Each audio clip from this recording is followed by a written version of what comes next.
welcome you guys to another edition of the Write Out Loud segment that I do every Saturday. This is lesson 8 that I will be reading straight through from beginning to end. Bartolomeus of the Sacred Forest, lesson 8. Once upon a time there was a mighty king by the name of Calden who ruled over the kingdom of Bavarian. During his daughter's 12th birthday celebration within the castle walls, he was visited by Morgane, the witch, in the form of a beautiful swan. She flew in through the window, and with her wings spread wide to get everyone's attention, she landed on the table in front of King Calden and dropped from her beak a rolled up parchment, which began to unravel once it landed on the table. The witch then turned her long swan neck towards young Adelaus, seated to the left of her father, and winked. Then, with as much fanfare as when she arrived, she flew into the air and was quickly out of sight. "That bloody witch thinks she can come in here unannounced and just drop scraps on my table." The king spoke loudly so the entire court could hear his obvious frustration. "It's a note, Papa. What does it say?" The king carefully picked up the parchment with his fingertips, just in case she put a hex on it that could harm whoever touched it. He unrolled it steadily and squinted to read what it said.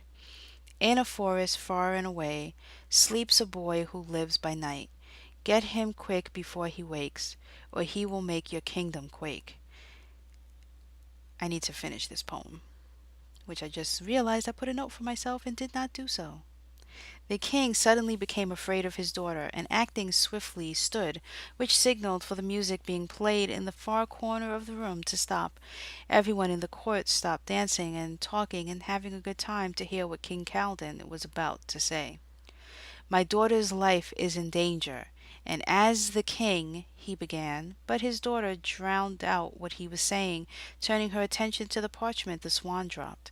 She leaned over just enough to read what it said, and showing confusion at his reaction to it, she tugged on the sleeve of his robe till she got his attention. "What, my child?" "Papa, where does it say I'm in danger?" she asked, pointing to the parchment. "You mustn't read such things. You're just a child and wouldn't understand. Men," he shouts to his guards assigned to his daughter at all times, "take her straight to her room and make sure she stays there until you hear from me again." "But Papa, what about my party? I haven't even had a chance to open my presents in front of everyone like a good princess is supposed to do." "Enough, Adelaus. Can't you see I'm trying to save your life, child? Ever since your mother left this place for a better one, I've had to do what's best for you. Haven't I done so thus far?" he asked her, as he bent to her eye level, placing both his large hands on her small shoulders. She nods yes to him reluctantly. "Good. Now go to your room and wait there. Trust me." She stands as gracefully as a princess is supposed to during a time of what appears to be great distress, and takes her leave out a side exit towards her bedroom to wait as her father asked. "Someone get my armor and horse ready. And where is that blasted Doran when I need him? Tell that boy he's to have my steed ready, or the next sound he hears will be the dungeon doors slamming." The king then ordered his army to search all the forests in this land and all neighboring lands till they found the sleeping boy. They weren't to stop searching until they found him. The army spent nearly 1 decade searching. In that time his daughter, Adelaus, was confined to her room, not allowed to receive any visitors, especially gentlemen callers. She grew to be resentful of her father for abandoning her over a witch's poorly written poem. During those 10 years her father was away. She spent a majority of it wandering around what few parts of the castle she was allowed. One place that was always her favorite was her mother's study. While there she'd sit for hours and read through all her mother's personal journals. One day, while attempting to reach a higher shelf by climbing up on a stool, she began to lose her balance and grabbed onto the nearest thing she could find to try and brace herself, a book. Her attempt at stopping the fall failed as she went down with a crash, bringing the aforementioned book with her. It landed on her lap with less injury and noise than she did. After nursing the ache she felt on her backside from the fall, she noticed the ornate writing on the book in her lap. She ran her fingers along the gold trim, fascinated by the look, then proceeded to examine it thoroughly, looking for a title, but came up empty-handed. Finally, she opened the book only to discover blank pages. Thinking she found an unused diary that once belonged to her mother, she promptly took it back to her room to begin writing in it. Every time the pen touched the pages, however, the ink would not flow. She tried every one to write words on the pages, but nothing would stick. She even tried to tear the pages with no luck there as well. Her fascination with how indestructible this book was mounted as she then tossed it into her well stoked fireplace. After a few minutes of fumbling with a fire poker to get the book out, making it land with a thud on the floor, there wasn't a scratch on it. No matter what she did to the book, she could not harm it, nor could she use it, and it frustrated her immensely. She decided to go back to her mother's study to find something there that might tell her what the book is and how to use it. She spent several hours searching, coming up empty handed, and just when she was about to give up completely, a swan, similar to the one that interrupted her 12th birthday party nearly 10 years ago, flew through the open window. It landed on the ground in front of Adelaide, who was covering her eyes with her hand as she leaned up against one of her mother's many cluttered bookcases. She parted the fingers of her hand and peeked through to see what just landed in front of her. She recognized the swan immediately, and with a moment's hesitation, she got up off the ground and began backing away cautiously. "What do you want? Haven't you ruined my life enough already?" Adelaide asked the swan, backing up into another bookcase, causing some to fall over and spill onto the floor. "Do not be troubled, dearie. I am not here to cause any harm or trouble," Morgane the witch replied, fluttering her wings back and forth quickly as she transformed into her usual human self. Adelaide had never seen the witch in her human form and was shocked at her fair look. She had long black hair that fell all about her almost to her waist. She wore a gold and black satin dress that fit tightly about her, flowing down past her ankles, picking up whatever dirt would be on the ground. The dress caught Adelaide's eyes so much she didn't hear anything further the witch was saying. "Hello? Are you still with me?" she continued, snapping her fingers at Adelaide's. "Yes, yes, I'm here. I'm paying attention." "Not what you expected a witch to look like, dearie?" she asked as she turned slowly to give Adelaide's a better look at what she was wearing in its entirety. "You're beautiful," she replied, with more surprise in her voice than intended. "Wait, that's not what I meant. I mean, well, yeah, a witch I thought had warts and wore black rags and were dirty and smelly with rotting teeth. No offense. None taken. Truth be told, I used to look exactly as you described, but a former friend, a former witch, taught me the error of my ways. She helped me realize by doing the occasional good deed I could reverse the hideous effect being evil puts on a witch," Morgane answered as she walked over to the table in the center of the room that contained various vials and bottles with things Adelaide didn't know how to pronounce, so she left them be. Morgane beckoned her over to the table so they could both sit on the two stools that were there. "So, you're a good witch?" Adelaide asked hesitantly. "I hate the term good witch. Let's just say I'm helpful, which is why I'm here." "You're here to help me? I wish you could, but ever since you came here not 10 years past on my 12th birthday with that dumb prophecy about some boy who's going to destroy the kingdom, I'm held captive by my father. He's afraid I'll be assassinated, thereby killing his only living heir to the throne. The fate of the entire kingdom rests upon my shoulder, so I'm sure you can guess what I need help with the most." "Freedom?" Morgane asked. "Exactly. I feel so trapped, you know. I just want to walk the grounds, ride my horse, throw a ball, and invite the entire kingdom. But father," she said as she left the stool and walked over to the windows looking down at a guard stationed just below.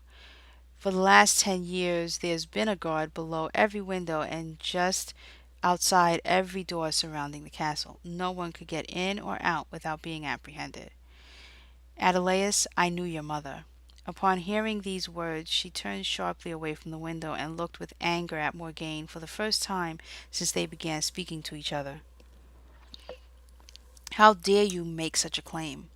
"It's true. Remember the witch I told you about, who helped me realize I needed to do good deeds, not bad ones. Well, that witch was your mother, Morgane explained, realizing what she was saying could find her hanging from the gallows. My mother was not a witch. I ought to call the guards in here immediately and have you thrown in the dungeon for saying such things about your former queen, Adelais said, her anger mounting as her face began to turn red with rage. I can prove it if you'll let me, Morgane replied, hoping she can calm Adelais down enough to do what she came there to do. I can't imagine how you can possibly prove my mother was a witch, let alone a friend of yours, but you have exactly 2 minutes to try before I call for the guards. There's a book here, Morgane said, walking over to a bookcase and scouring the shelves, scanning the spines with her hands, and as she worked her way row by row, moving on to the next bookcase when she was done. It's got your mother's spells in them. Every witch has one. She briefly turned back to Adelaide's face to see Adelaide's face look absolutely racked with fright. What's the matter, dearie? You look like you've seen a witch. No, I don't, Adelaide responded, trying to fix her face, which had quickly turned from fright to guilt. Where is it? I don't know what you mean. Yes, you do, dearie. Where's your mother's book? You shouldn't even have it. There are spells in there you couldn't possibly understand. It's dangerous, Adelaide. I think you better just give it to me. I'll know what to do with it. You can't have it. Besides, I couldn't use it even if I wanted to. The pages are all blank. So your proof doesn't exist, Adelaide said, folding her arms in what she thought was complete triumph. And your 2 minutes are up. Not so fast, dearie. You probably don't know the magic words to make what's written appear to whomever possesses it. Your mother put that spell on the book just in case it should ever fall into the wrong hands. No one could use what's contained within its pages. Take me to the book and I will show you. Your mother trusted me enough to tell me what the magic words are. Then maybe that will be proof enough for you. Adelais thought about this offer for a long time before she moved over to her mother's desk and, pulling out the bottom drawer, she popped up the false bottom that she found during one of the many days she spent in that room going through everything. She reached in and pulled out the book Morgane was talking about and handed it over. Ah, that's it, she exclaimed, placing it down on the desk and opening it to the middle pages. Now, repeat after me. When darkness creeps upon my soul, and death makes me no more, let my words become your sight, let my life become your light. As Adelais repeated the last line, the words on the page suddenly appeared, and she gasped, clasping her hands over her mouth. Tears suddenly formed in her eyes as she turned her head away and leaned into Morgane, letting out sobs she had been holding for so many years. Why didn't she ever tell me? Adelais asked through her sobbing. How could she, dearie? You were far too young to have understood who she was, and by the time she was ready to tell you, well, you know the rest. No use in dredging all that back up again.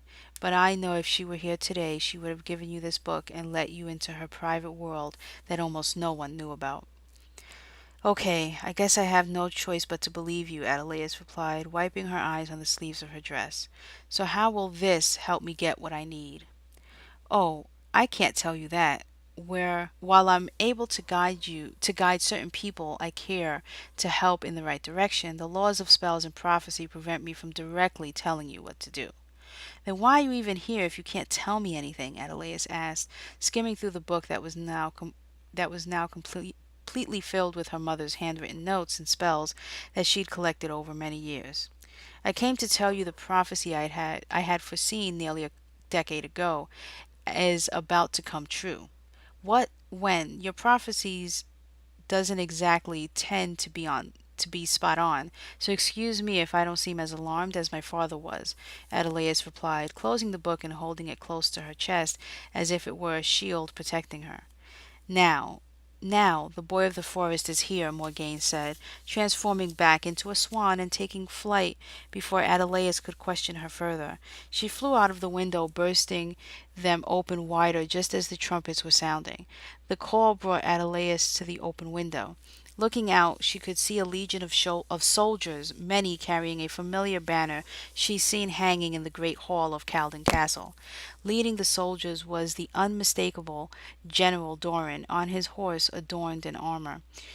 and draped across his lap was what happened to be a young man. "The boy of the forest," Adelais muttered under her breath as she felt her mother's book, clutched to her chest, beat as if it had a heart of its own. The king, who had sheltered himself away in the castle, despondent over the last few years of the state of his kingdom, he refused to listen to his people when they begged him to stop his search of a boy many believed didn't exist. His refusal to bring their army home led to many villages in his kingdom being raped and pillaged of their meager possessions. Instead of accepting responsibility for what he's done, he doubled down on his search efforts, leaving the kingdom without any defense, and news was traveling fast.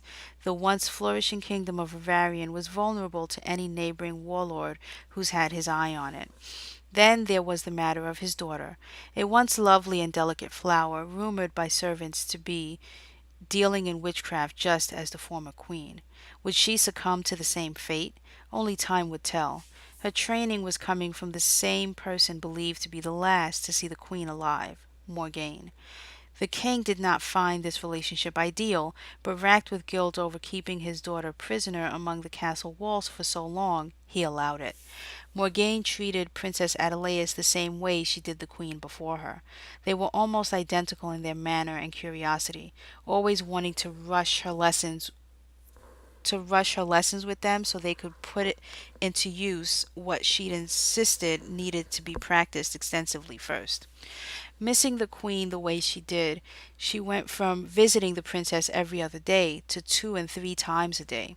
Her age finally getting too much for her to fly, the princess ordered a room within the castle walls prepared for her to stay in.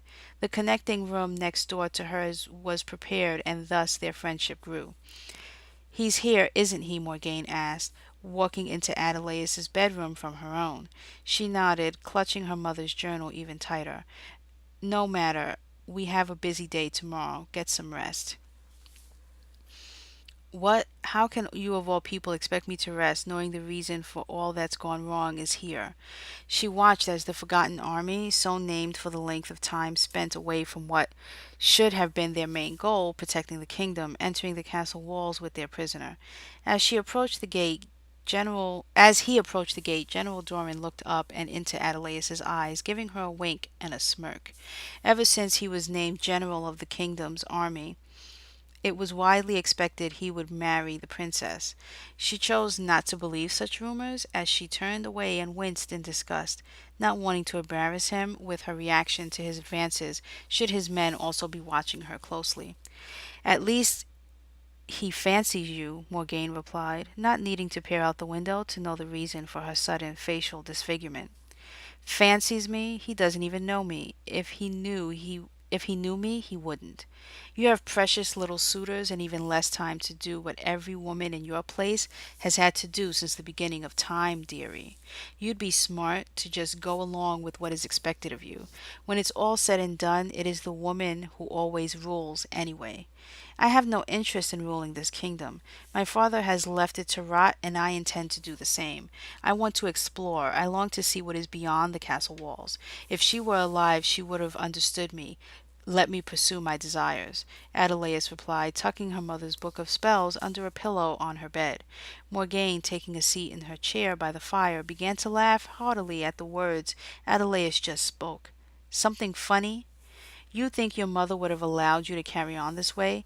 When you were a child, perhaps, dearie, but when you came of age, 14, I'd like to think, she would have explained to you your responsibilities, and she would have expected you to follow them to the letter, with no argument or rebellion. Your mother understood what it took to rule, far better than your father ever did. He knew that, I suspect, is probably why he won't rule any more. She did it all. She knew every problem before it entered these walls. She had every solution ready to hand out before they left," Morgane explained, as Adelaide sat at her feet by the fire, like she has countless times before, listening intently to how her mother was being described. She hated to admit it, but this witch was her friend, and most importantly, the only one willing to talk to her about her mother. After listening, Adelaide stood to leave. "Where are you going?" "As you said, my mother would have been disappointed in my behavior. I'm going to make her proud." No sooner did Adelaus open her bedroom door was she met with soldiers running around the corridors, shouting words she couldn't quite make out. Finally, she stopped one of the soldiers long enough to find out what was happening. "The boy escaped. Must find him. The king believes it to be a part of the prophecy. Sorry, princess, can't stay and chat," the out of breath soldier responded, taking his leave as quickly as he came. "Adelaus, I think it's best if you stay here," Morgane shouted over the noise of the soldiers frantically searching the castle for the missing boy. She didn't wait to hear Adelaus's argue with her before she transformed into a swan and flew down the corridor. Adelaus closed her door and made a mad dash for her bed, grabbing her mother's book from under her pillow. As she turns to join the search party, she runs right into the boy everyone is searching for. "What the?" she says, disoriented, as he places one hand over her mouth and the pointer finger of his other hand over his own, urging her to stay silent. Suddenly, there's a pounding on her door. "Princess, we must search your room immediately, by order of the king," a soldier shouts through the door. "Please," the boy pleads as he backs away from her and, climbing one of the posts of her bed, hides himself atop her four-poster bed. The pounding comes again, not giving her much of a chance to react to what's happening. She quickly drops her mother's book to the floor and shoves it with her foot under her bed before opening her door, letting in four fully armed soldiers. One of them is General Doran.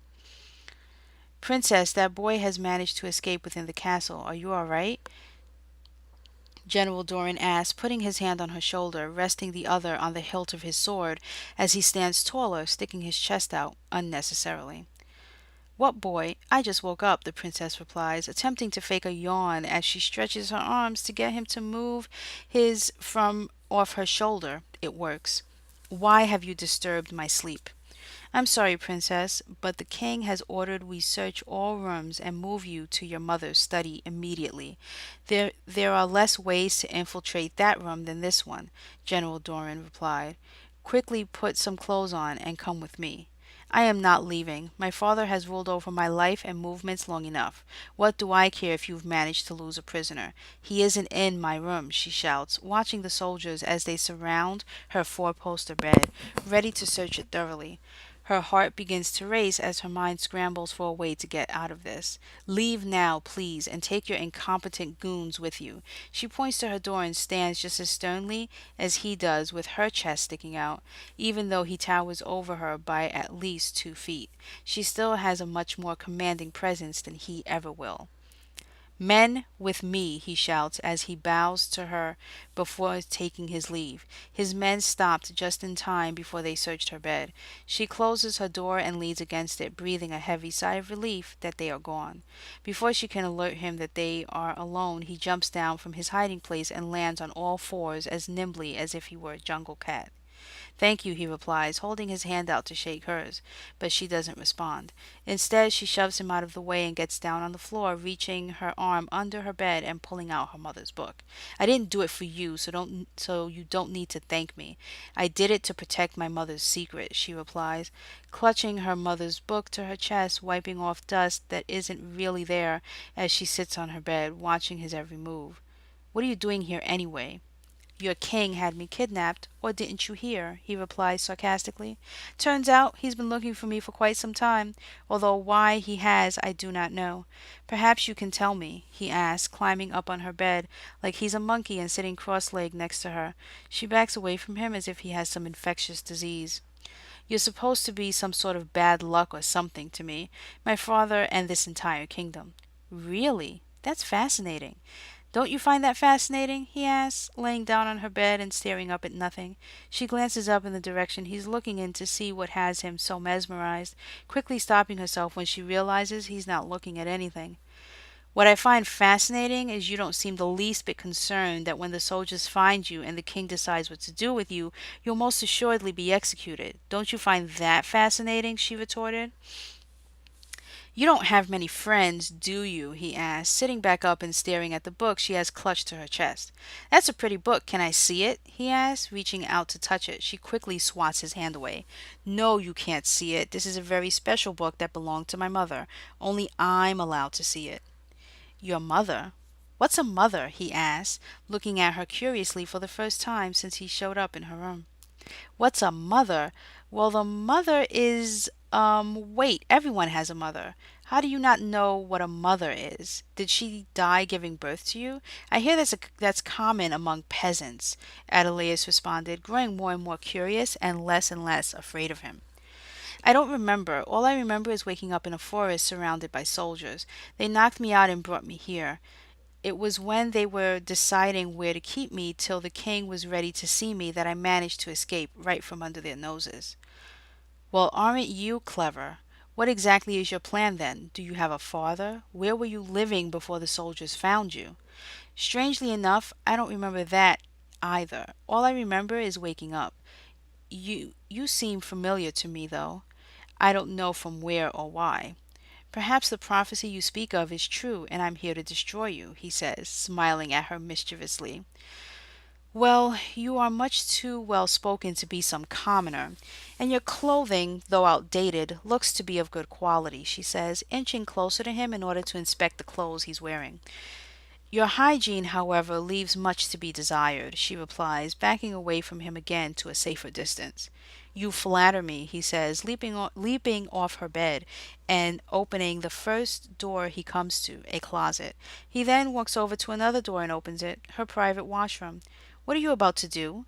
I'm about to make myself presentable for a princess. If you wouldn't mind not giving away my hiding place, I'd really appreciate it, he says as he disappears in her washroom and closes the door behind him.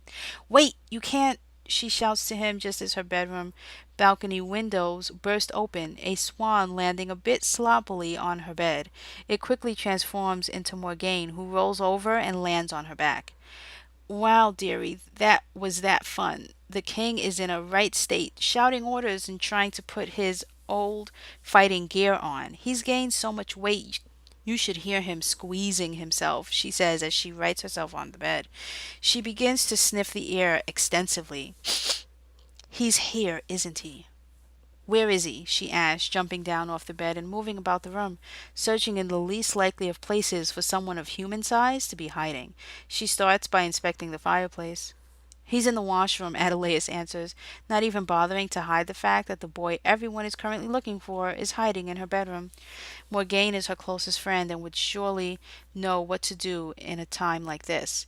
He doesn't remember where he came from, nor does he know why he's been brought here. He also doesn't seem like he wants to leave. If the king finds him here, he'll surely kill me for hiding him. Okay, dearie, just relax. You're fussing over nothing. The king won't find him here. I'll simply turn him into a swan, and he and I will fly right out of here. I'll take him. Oh my god. Pause. I opened the wrong document. Pause, pause, pause, pause, pause. I'm gonna have to edit this thing. Oh, damn it. Oh, quickly, quickly. Writing studies, lesson 8.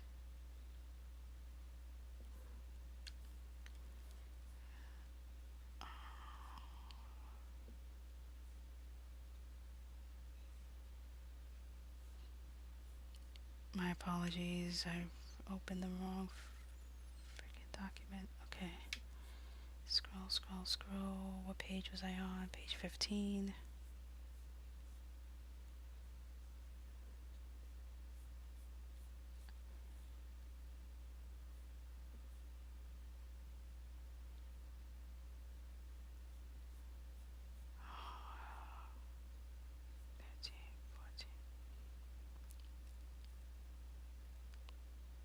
Here we go.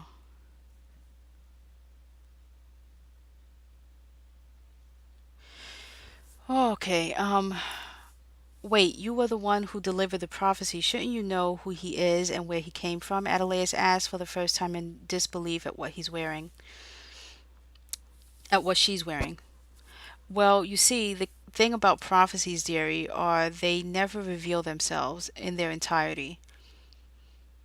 To me, I can only see the pieces I'm meant to see. In this case, I just saw him asleep in the sacred forest, she said, and then I saw the castle in flames. What would you have prophesied? I confess I do not know. I wish my mother were here, Adelaide replied, being cut off by Morgane. But she isn't here. She will never be here to help you, dearie. And the sooner you start taking responsibility for yourself and stop waiting for a ghost to guide you, the sooner her book will become more than just gibberish on the page. Before Adelaide could respond, the door to her washroom slowly opened. It's fine, she's a friend. Come out and meet the witch who prophesied you, and hence is the reason you find yourself here against your will, like me, she replied, her words hanging in the air as she realized she had much more in common with this stranger than not. He crept through the door much cleaner than he was just moments ago. He even wet his long locks of golden brown hair and combed it back away from his face, revealing deep blue green eyes she couldn't look away from. And your name? Morgane asked, searching for a way to break the awkward silence as she noticed a definite spark between the two young people. Bartolomeus, he answered, clearly and plainly, as to not need to be repeated. And you truly don't remember where you're from? She waited a moment as his nose scrunched up deep with thought, finally nodding. How about just before you were caught? It just isn't clear to me. He must be someone of distinction. Just listen to him speak, dearie. Can you fight? Morgane asked, walking circles around him as she sized him up. Yes, I believe so. Let's see, shall we? She replies, saying a spell that makes a sword appear in his right hand. Not expecting that to happen, or its weight, it falls to the floor with a thunk. Pick it up and let's see your stance. No, something tells me I'm not very good with swords. Adelaide, who'd been watching him closely ever since he snuck into her room, finally decided to break her silence. I know what you might like, she replied, as she rushed to her closet, tossing things out, rummaging through it like mad. Finally she emerges with a bow and a quiver filled with arrows. Here, try this. He reluctantly takes the bow and quiver from her, realizing they belong to her. He balances the bow in his hand, drapes the quiver across his body as he looses an arrow and readies it in the bow. Yes, this is perfect, he says as he replaces the arrow into its quiver. But I can't accept this. Besides, what do I need it for? I'm not about to fight an entire army to get out of here. No, dearie, it's not for you to fight against the army. It's for you to fight with them. Why can't you accept this? No one can reject a gift from a princess. It's not very polite, she replies, feeling insulted at his refusal. It is yours, is it not? What will you use to defend yourself? I take it. If I take it. Not to worry, dearie, Morgane replied, snatching the bow and quiver from Adelaus and shoving it in his hands. Princesses don't go off to battles. Now, let me look at you, she continued, signaling him to spin around, and he complied. Something's missing. Isn't something missing? A horse? No, not that, dearie. Ah, she shouted, snapping her fingers and hitting her forehead with the palm of her left hand. Now hold still. This will only take a moment. She squeezes her eyes closed, attempting to recall a spell. She licks her lips and blowing dramatically onto her fingertips of both hands. She prepared to bring forth magic. When she was done casting her spell, Bartolomeus was standing there in full armor. No one would be able to tell who he was, and that was the point.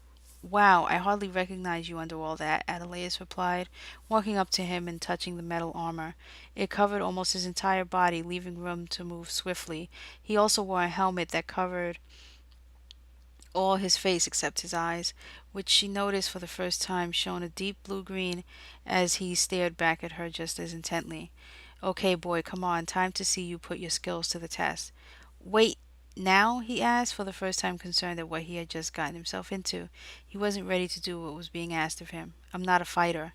Can you handle the bow and arrow? Morgane asked, taking a seat in her chair by the fire, out of breath just from walking across the room to it.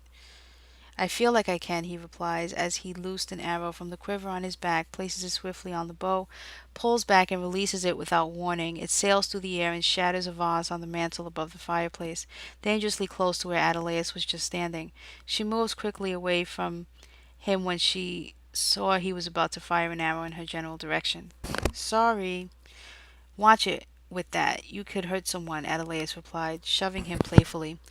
I think you're ready. A great army is on its way here as we speak, led by the ferocious warlord General Lynx.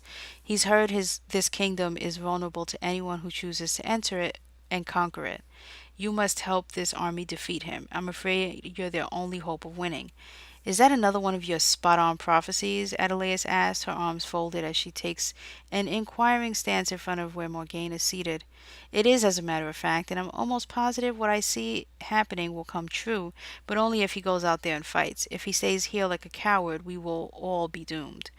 I am no coward, Bartolomeus shouts, taking offense to her assuming he's a coward. He can't remember where he came from, but he knows wherever it is, he was never a coward. He was beginning to grow overconfident in himself that he could take on this army, probably single handedly. I will do it. I will fight in this war. I will save the kingdom, but I will require something in return, he continues, this time addressing his comment toward the one person he knows can grant the request he is about to make. Why are you looking at me? I'm just a princess. I don't have the power to pass a ruling or anything like that. I don't even have the ear of the king as many might assume I do. He and I are like night and day, avoiding each other as often as we can get away with it. I want my freedom, and I know you can't simply wave your hand and make it happen, but you can influence the king, your father, even if you two aren't speaking. Either way, that is what I want, take it or leave it, he replies, giving an ultimatum that just could not be ignored.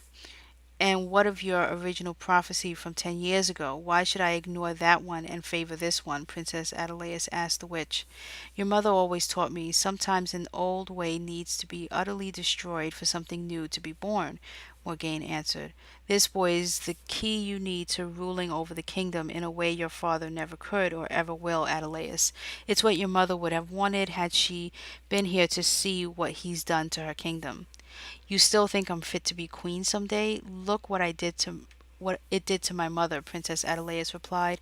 In disbelief, her good friend would suggest she follow in her mother's footsteps, the very footsteps that got her killed. Your mother's mistake was in believing she had to do it all alone without your father. You, dearie, will not make that same mistake, Morgane says, taking Adelaide's hand and placing it in the hand of Bartolomeus. You can't be serious. Besides, I've been promised to General Doran. My father already thinks of him as the son he always wanted. You don't intend to ever marry him. I know that, and deep down inside, he knows it too. Why marry for love? Your mother did it, and look what it got her, dearie. A loud boom outside reverberates through the castle. Bartolomeus and Adelais both run to the window, still holding each other's hand, this time a bit tighter as they look out at a fierce battle unfolding. You'll want to get down there, boy. No one will be looking for you now. They'll be too busy trying to stop General Lynx, Morgane says, letting her last words hang in the air as another boom is heard in the distance. A legion of warriors, some on horseback carrying the mark of Lynx, are seen galloping towards the castle walls. I'm going too, Princess Adelaide proclaimed, rushing to her armoire, clothes flying out as she searches for the perfect outfit to wear for just such an occasion. Princess, you cannot. Tell her, witch. You'll learn quickly. Telling a Chaldean woman what to do never works. Besides, I think she can actually help, unlike her mother, who wasn't ready, Morgane said, causing Adelaide to stop short as she found the clothes she was looking for. What did you say? My mother died shortly after giving birth to me, didn't she? That is what you were told, so you wouldn't follow in her footsteps. Your father, bless his stubborn heart, did it to protect you. I warned him against it. I felt you would have benefited long ago from knowing just how strong and brave your mother was on her final day. He banned me from the castle, but I think you're ready to know the truth now, she said, as she waved her hand over the large mirror hanging over the fireplace. And who better to tell you than your mother herself? The mirror turned black and began to come away from its frame in a thick liquid form as it fell to the floor, forming into a solid person right before their eyes. Bartolomeus drew a bow in defense, but Adelaide raised her hand to signal he should stand down as her mother was standing before her. Not knowing what to do, she bowed low before the queen. Bartolomeus did the same. Daughter, please stand. All of you, she said, winking to Morgane, who also bowed. Upon righting herself, tears could be seen in her eyes. She grabbed Bartolomeus by the arm and, putting a finger to her lips, led him away and outside of the bedroom. Win this war for her and for yourself. This kingdom will need you both. I can hold her off only for so long." Without a word spoken, Bartolomeus exited towards the loud sounds of battle. Morgane returned to Adelaus and the queen, who were in a warm embrace. "Mother, how lost I've been without you. What happened?" "How much does she know?" the queen asked, looking to Morgane, who shook her head. The queen's expression suddenly grew angry. "You mean you've gone all this time not knowing the truth? Father told me you died after having me. I killed you. That man. In the end, I felt he grew to resent my choices, but I never imagined he'd take his anger of me out on our daughter. Adelaus, you did not kill me. I was killed defending the kingdom. The very enemy who is attempting to enter the castle now is the same enemy I fought more than 2 decades ago. Lynx cannot be trusted, nor can he ever be allowed to rule here. I thought I could persuade him to join kingdoms instead of fight a battle. I did not think we could win.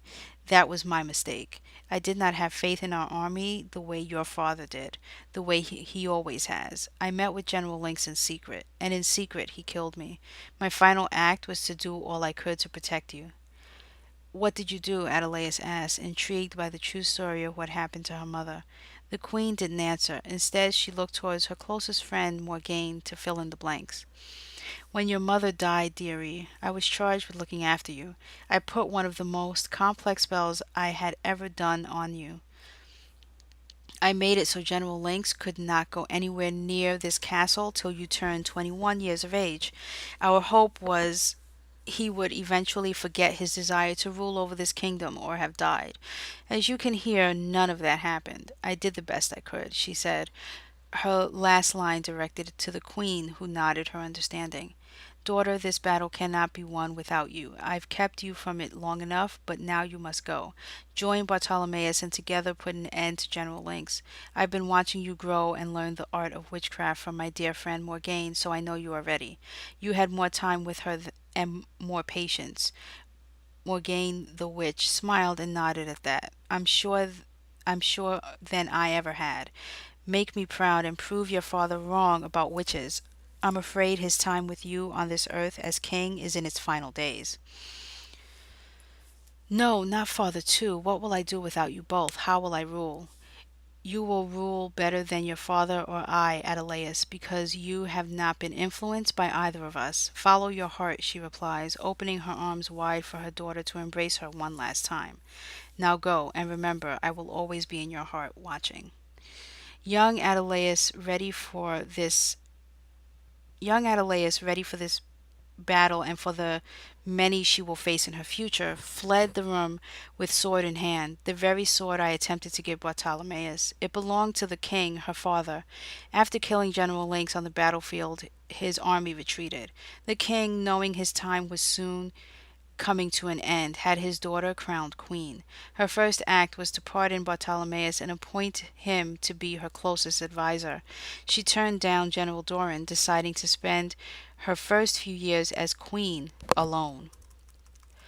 As for me, I lived out the remaining years, doing as much good as I could through the guidance of Queen Adelaus and eventually King Bartolomeus, and they lived happily ever after. The end.